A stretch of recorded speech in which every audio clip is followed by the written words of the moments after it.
Addiction and the Brain. This is Tim Brunson, the creator of the Hypnotherapy for Life series. Addiction is a growing problem in our culture.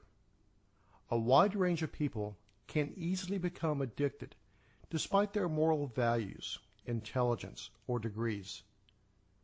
As an addiction takes advantage of brain capabilities which are critical to learning and survival, the onset of this chronic disease is clearly an equal opportunity condition.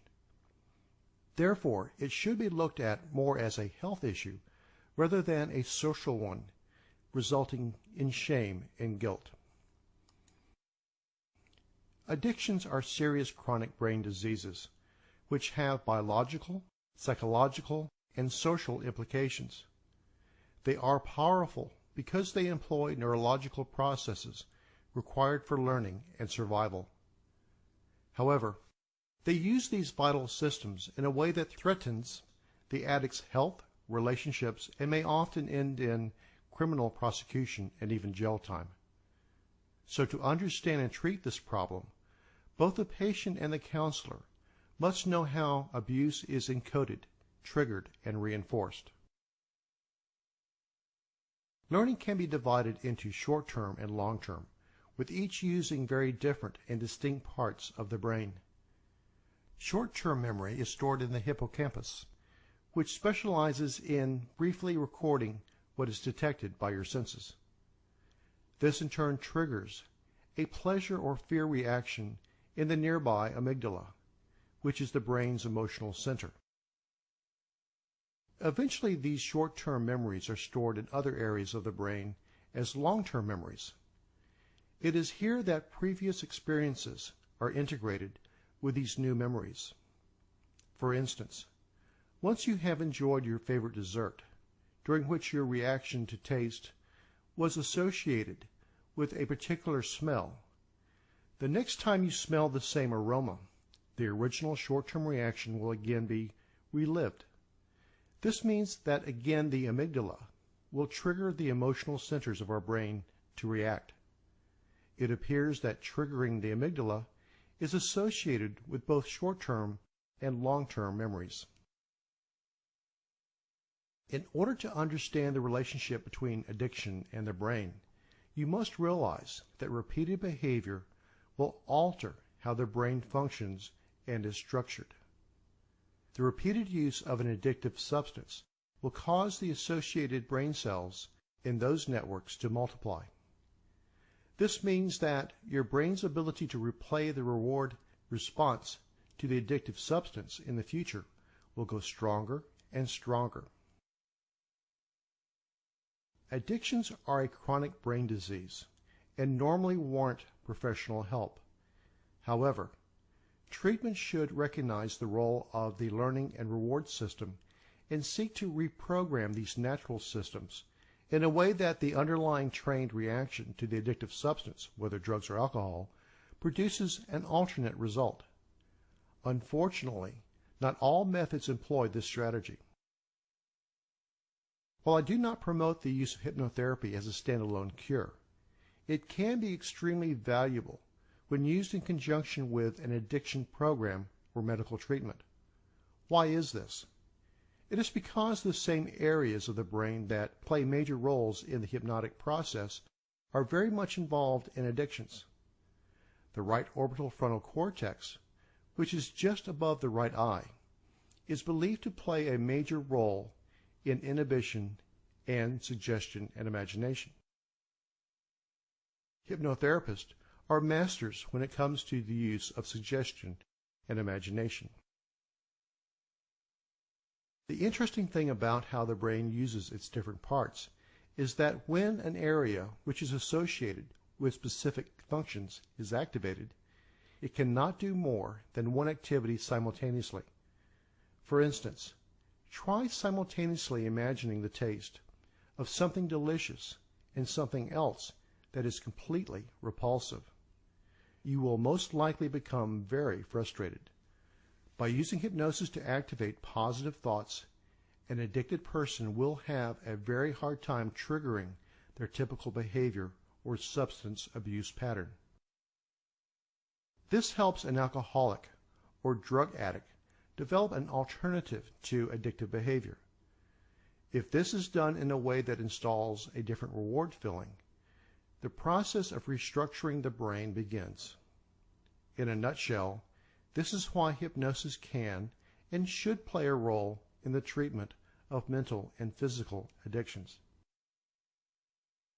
I incorporate these concepts in my Drug Addiction No More and Alcohol Addiction No More self-help CD and MP3 sessions. It is my hope that people whose addictions have not yet progressed too substantially and those who are undergoing professional treatment programs will find these and my other addiction titles helpful when it comes to dealing with their stress and progressing on their road to recovery. This presentation is copyright 2011. However, please feel free to share this with your friends and colleagues. Each red blood cell contains 280 million hemoglobin molecules.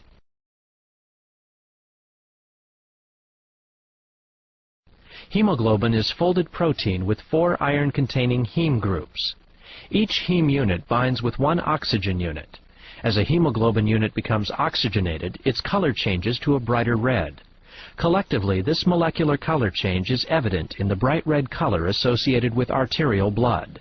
Research throughout the last few decades has demonstrated significant health risks associated with cigarette smoking.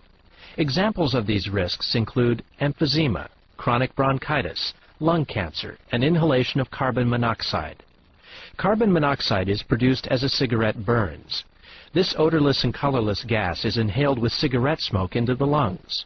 As smoke passes through the air passages, carbon monoxide is carried to the alveoli, the small air sacs in which oxygen exchange to the blood occurs. As blood passes through the alveolar capillaries, oxygen in the alveoli is attracted to deoxygenated hemoglobin located on the surface of the blood cells. However, carbon monoxide has a 200 times greater affinity for hemoglobin than does oxygen. Carbon monoxide molecules bind to hemoglobin and can prevent oxygen from reaching the body's tissues. The combined hemoglobin and carbon monoxide molecules are called carboxyhemoglobin. Although the levels of carbon monoxide produced in cigarette smoking are not immediately dangerous, research suggests that reduced oxygen transport to fetal tissues may contribute to the lower birth weight of babies born to mothers who smoke. There may even be a correlation between smoking during pregnancy and incidence of sudden infant death syndrome.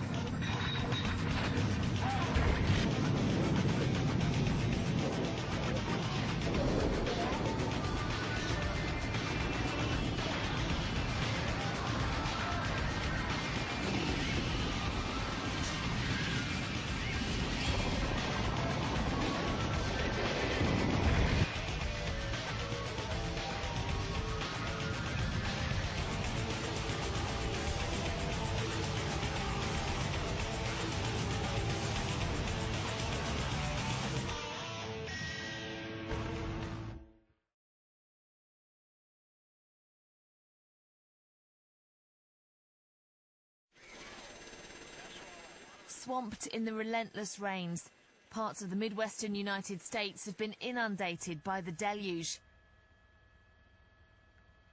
Life has become almost impossible, and thousands of people have been evacuated, abandoning their homes and cars. Here in Fort Gratiot in Michigan, strong storms caused flash flooding. In Bismarck, North Dakota, the Missouri River overflowed, swelling waterways from Montana through Missouri. Torrential rains also forced Lake Huron over its banks, flooding part of Detroit. And with more rain forecast over the next few days, there's no let-up in sight.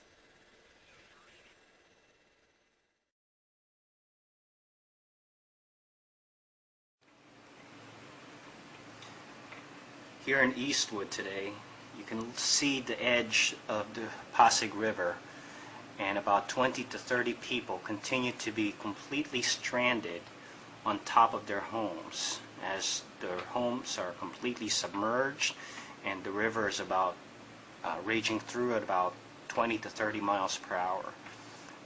The guard whom I just talked to at the bottom left of your screen has already witnessed 10 people in the river, and the people at the bank completely unable to help.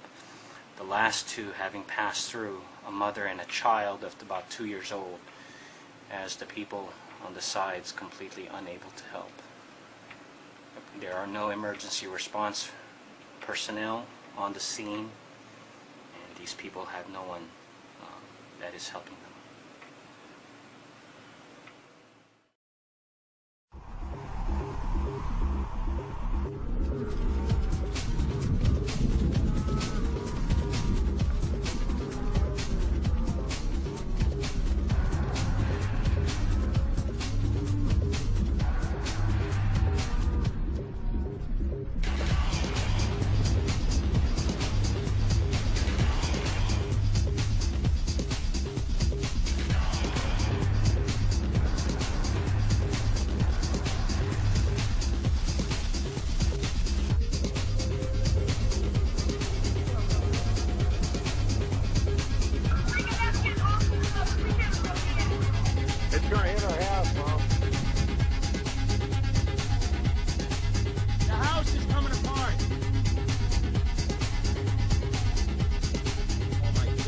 Oh my God! Did you see that?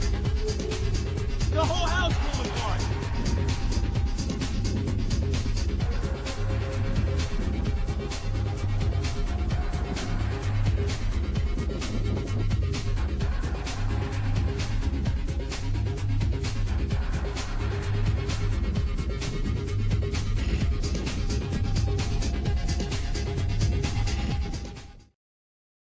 Some volcanic eruptions occur on volcanic islands. Such islands are the tops of volcanic mountains that have been built up from the ocean floor by repeated eruptions. Eruptions of volcanic mountains are spectacular sights, as fiery clouds, red-hot ash, and cinder pour out of the central vent.